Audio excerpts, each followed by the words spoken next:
ओम भट स्वाहा. गुरुघंटाल विश्वगुरूंच्या कार्यकाळामध्ये परत एकदा नीटची परीक्षा स्वाहा झाली आणि रद्द होऊन बसली. किती अच्छे दिन पाहिजेत तुम्हाला अजून. ज्या लेकरांनी वर्षभर अभ्यास केला, गरिबाच्या लेकरांनी पोटाला चिमटा काढून अभ्यास केला, भविष्यात डॉक्टर व्हायची स्वप्न बघितली, त्या स्वप्नांची राख रांगोळी केली यांच्याच कार्यकाळामध्ये. विचार करा तुम्ही, 4 महिने आधीच नीट परीक्षेमध्ये येणारे 600 गुणांचे प्रश्न काही ठराविक कोचिंग क्लासेसवरती लीक झाले. NTA ही व्यवस्था ही परीक्षा कंडक्ट करते.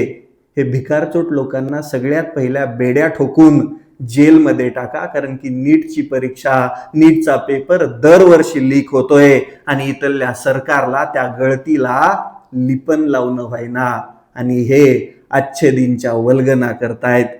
अरे नीटची परीक्षा देत असताना गरीबाचं लेकरू कोचिंग घेतं, क्लासेस लावतं, मरणाचा अभ्यास करतं, अरे एक टायमाला जेवून दिवस काढतं, त्याला भविष्यामध्ये डॉक्टर व्हायचं स्वप्न पडलेलं असतं, जीव तोडून मेहनत करतं, ते परीक्षा देतं आणि परीक्षा दिल्यानंतर त्याला 4 दिवसाने समजतं की पेपर लीक झालाय, नीट परीक्षा रद्द झाली आहे.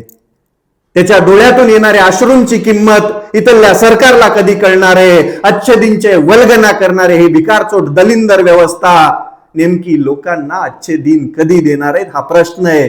दरवर्षी नीटचा पेपर लीक होणार, तिथली व्यवस्था काहीच करणार नाही, उघड्या डोळ्याने बघणार, दरवर्षी हेच घडत राहणार आणि आपण फक्त सामान्य माणसं यांनी चालवलेला तमाशा सहन करणार. हेच बघायचं राहिलंय फक्त. मुळातच या सरकारने या नीट पेपर लीक करणाऱ्या भिकारचोटांना सगळ्यात पहिल्या बेड्या ठोका. या शिक्षण माफियांना सगळ्यात पहिलं जेलमध्ये टाका. लेकरांच्या भविष्यासोबत खेळणाऱ्या NTAच्या त्या तथाकथित सगळ्या जेवढे कर्मचारी आहेत त्या प्रत्येकावरती गुन्हा दाखल करून जेलमध्ये गेले पाहिजेत.